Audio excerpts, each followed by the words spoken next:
Ils sont au nombre de 108, les préfets de région et de département de Côte d'Ivoire. Ils démarrent la semaine par une rencontre avec leur tutelle.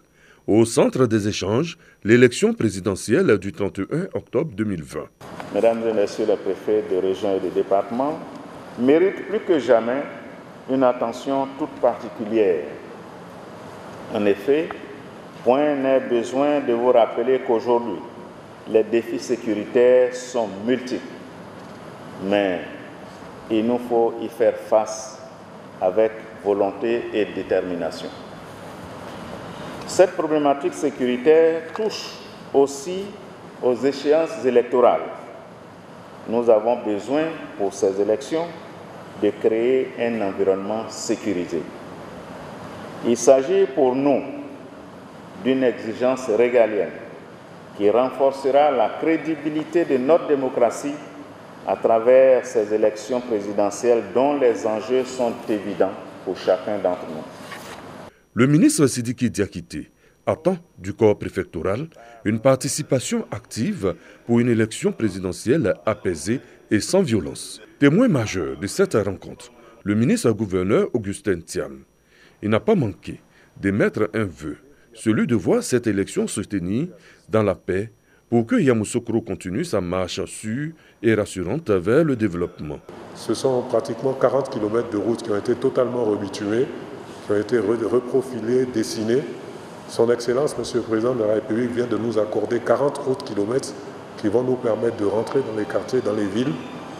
Sur le plan du district, nous avons construit une usine à Tumbokro et nous allons nettoyer le lac, les débarrasser de toutes les laitues qui sont sur les lacs. Et les laitues vont servir à produire de l'engrais liquide et de l'énergie électrique pour alimenter la ville. Bref, nous avons des projets. Et il ne tient qu'aux Ivoiriennes et aux Ivoiriennes de décider si ça doit s'arrêter le 31 octobre ou si ça doit continuer. Proclamation des candidats retenus, campagne présidentielle. Ce sont les deux dernières étapes qui restent avant le scrutin proprement dit qui, lui, est prévu pour le 31 octobre 2020.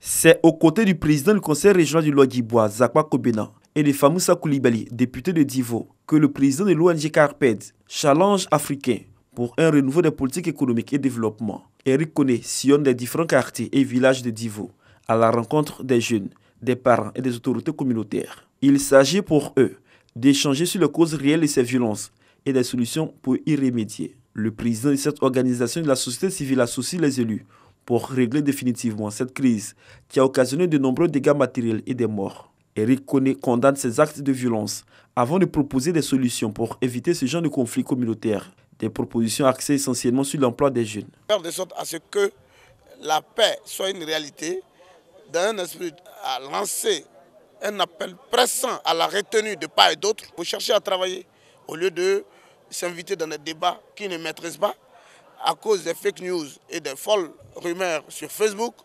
Des situations irréparables ont eu lieu. Cela est déplorable.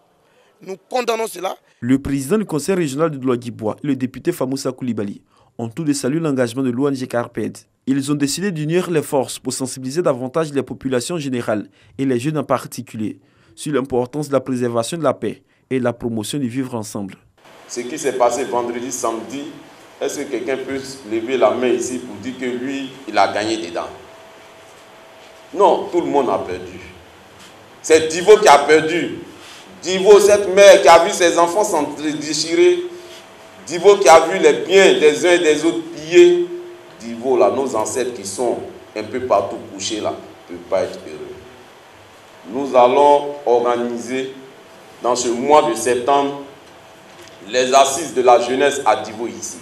Cette démarche de concertation de l'ONG Carped, Challenge africain pour un renouveau des politiques économiques et de développement, a permis également d'inviter les jeunes à lutter efficacement contre les fake news, l'une des causes essentielles des conflits communautaires. Après Divo, l'ONG Carped mettra le cap sur Bonois et Daoukro.